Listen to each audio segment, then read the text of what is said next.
everybody. I realised in my last video about shields and Viking shields and Anglo-Saxon shields that I'd made a statement that I hadn't actually tested for myself, and that was one of my rules. Don't make a statement unless you actually know that it's true, or at least you think it's true, because it's your experience. So I've taken the opportunity. I'm on Talos, who is vastly bigger than any Anglo-Saxon or Viking horse would be, but it's also good training for him as well to handle a shield.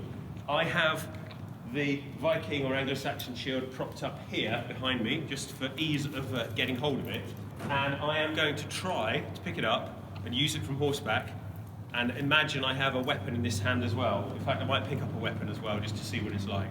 So Talos hasn't done this before, so we don't actually know what he's going to do, so bear with me. Right. So obviously I've put it in the wrong hand, but he's been okay so far, which is interesting. So let's just swap it over. So this is the problem. Reins in this hand, but this shield is holding everything. So let's try and do this. You can see, actually it sort of works. Let's try and move. Good boy. It's really, ouch. It's really hurting because I'm having to use my fingers to hold, and this sort of, come on. So you could, well, I'm using this hand now, I'm cheating. So, come on. Come on.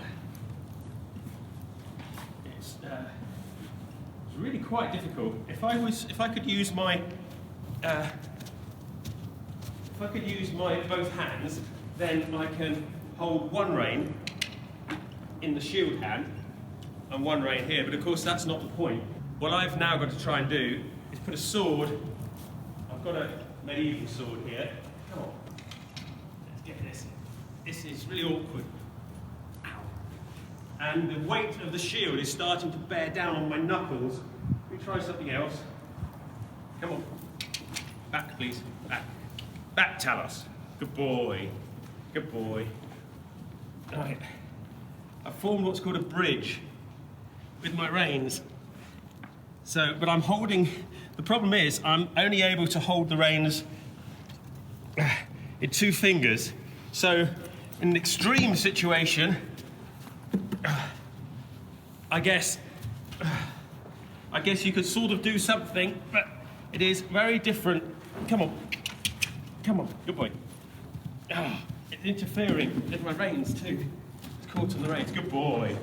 He's doing ever so well.